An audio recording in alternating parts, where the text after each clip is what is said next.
Continuamos con esta super mesa de análisis con dos líderes de opinión en México, el doctor José Luis de la Cruz Gallegos y el maestro Pedro Tello Villagrán. José Luis, el día de ayer la Comisión Económica para América Latina, la CEPAL, hizo esta vinculación entre inflación y empleo y el deterioro en el bienestar justamente en el empleo visto en el ingreso laboral, en la pobreza. Estas cifras que presentó CEPAL, ¿qué te dicen, mi querido José Luis? Bueno, yo creo que básicamente están reflejando un hecho. Lo que es el segmento de menores ingresos, es decir, donde radica la mayor proporción de pobreza en el país, es decir, el último 10% de población en términos de ingreso, pues destina cerca de entre el 40 y el 45% de su gasto a lo que son alimentos y bebidas, justamente algunos de los elementos que han tenido una mayor presión inflacionaria. ¿Esto qué implica? Que los fuertes incrementos que se han tenido en alimentos, al final del día merman la capacidad adquisitiva justamente de quien tiene menores posibilidades de gasto, es decir, de los segmentos más pobres de la población.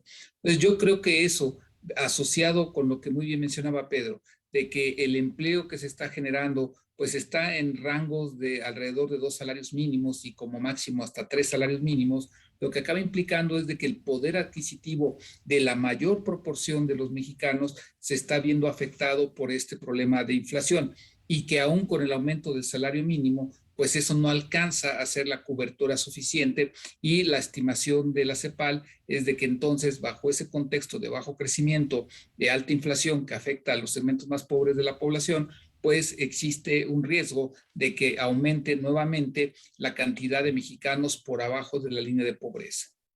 Pedro, desde luego, bueno, lo que escucha una buena cantidad de personas en México, yo diría que millones, es que el Banco de México, ahí a través de la política monetaria, está buscando incidir en que la demanda de dinero baje para que se vea reflejado en la inflación. Te voy a hacer una pregunta a lo mejor muy, muy complicada, pero ¿y si no pudiera el Banco de México inhibir la inflación? Es vaya pregunta, si el Banco de México no puede contener el aumento de la inflación, en menudo lío nos vamos a encontrar como país, porque finalmente es la política monetaria la única herramienta que en este momento podría tener cierta influencia, uno, sobre las expectativas de empresarios y trabajadores, a efecto de que los primeros no empiecen a adelantar aumentos de precios, asumiendo que sus costos se van a incrementar y para evitar que se vaya erosionando su ganancia en el futuro, y para que los representantes de los trabajadores no soliciten en las negociaciones de los salarios contractuales incrementos salariales en función de la inflación que esperan se vaya a presentar en los meses siguientes, inflación que por cierto estará inevitablemente muy por arriba de las metas que tiene el Banco de México y de lo que la mayor parte de los analistas del sector privado nacional y extranjero están anticipando. Así que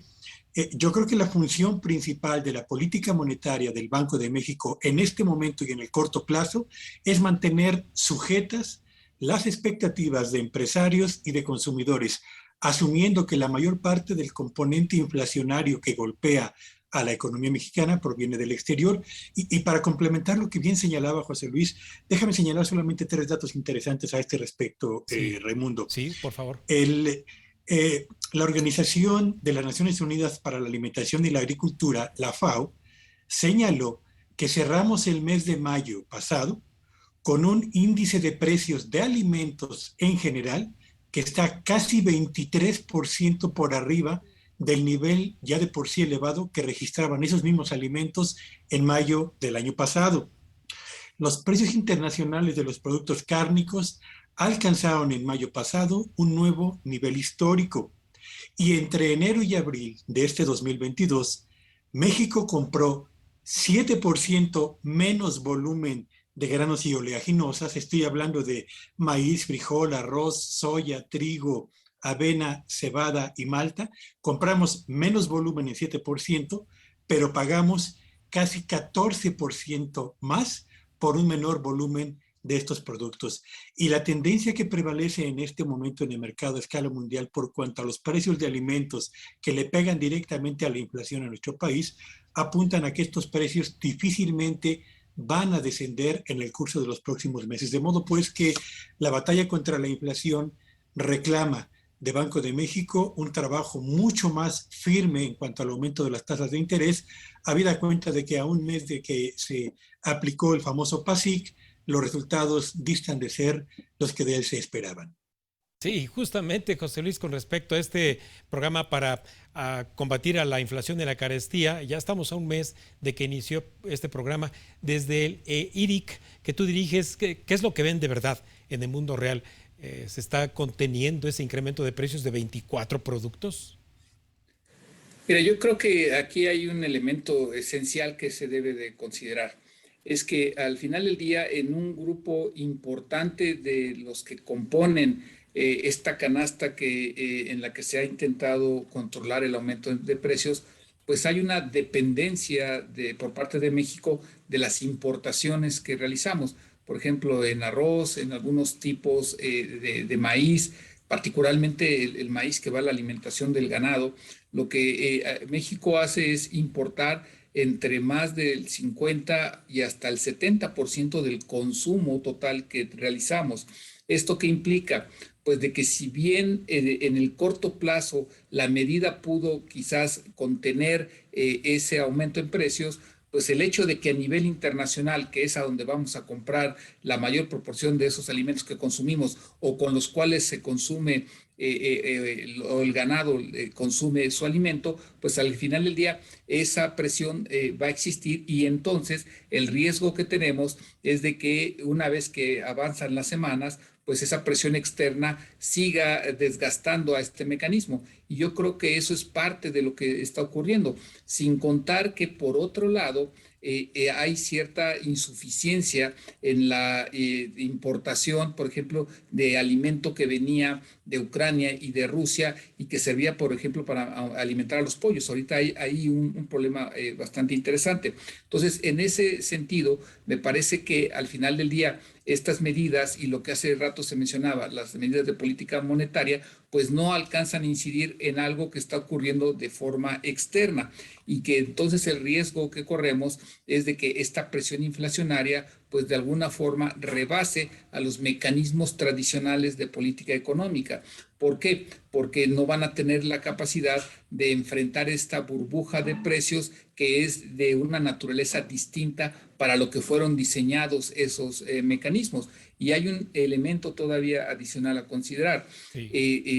En cuanto más aumentemos las tasas de interés por parte del Banco de México, eso podría ser una noticia respecto a la expectativa de control de la inflación, pero es una mala noticia para la economía, porque por el otro lado, eso lo que implica es un encarecimiento del crédito y por lo tanto algo que puede afectar a la inversión, que hace un momento lo mencionábamos, que es una de las variables de mayor debilidad en el sistema económico mexicano. Entonces, al final del día, esto lo que nos está dejando es una encrucijada en donde va a ser complejo resolver el problema de inflación, pero por otro lado, los mecanismos tradicionales lo que harían para hacer o lo que harían para intentar resolverlo es justamente, básicamente, frenar la economía. Sí, en esta encrucijada se encaja también, mi querido Pedro, el hecho de que sí se está conteniendo más inflación al condonar impuestos al consumo de gasolinas.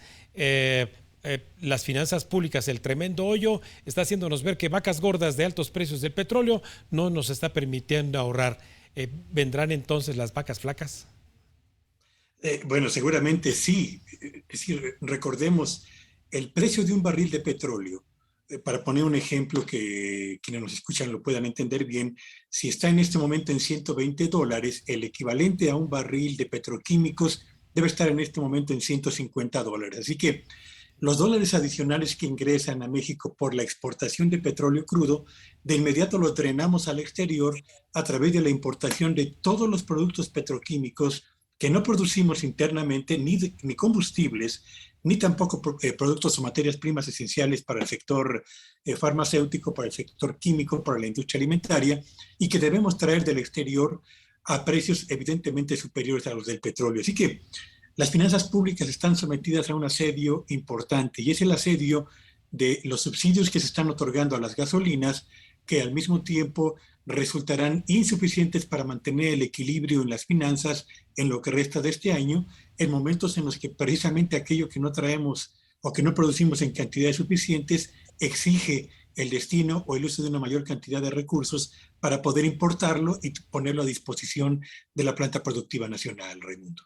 Vaya, tremenda encrucijada. Finalmente, José Luis, se dará a conocer el índice nacional de precios al consumidor al cierre de mayo y de acuerdo al pronóstico de Banco de México terminaríamos el año en 6.4. Ahí vamos a llegar, ¿de verdad?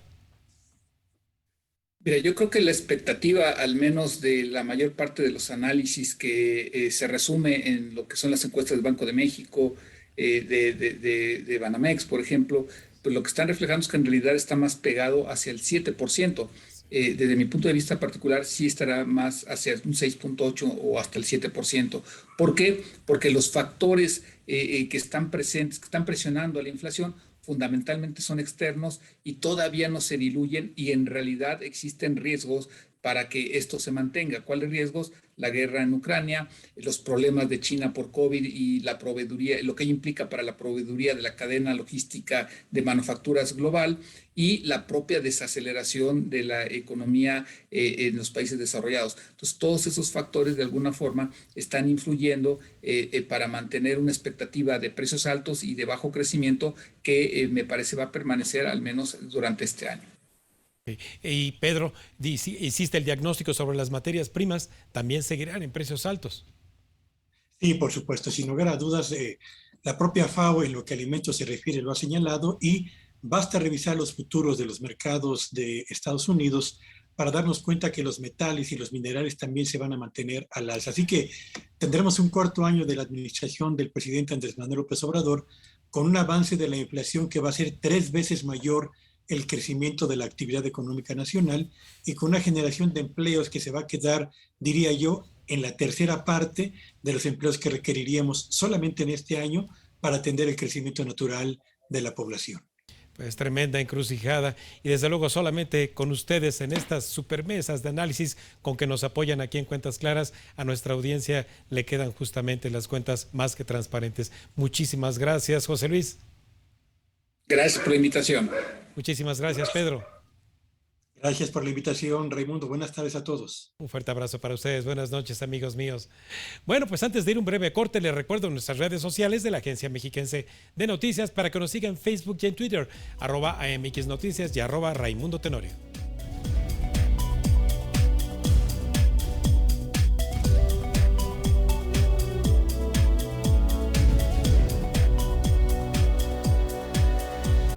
Estás viendo Cuentas Claras con Raimundo Tenorio.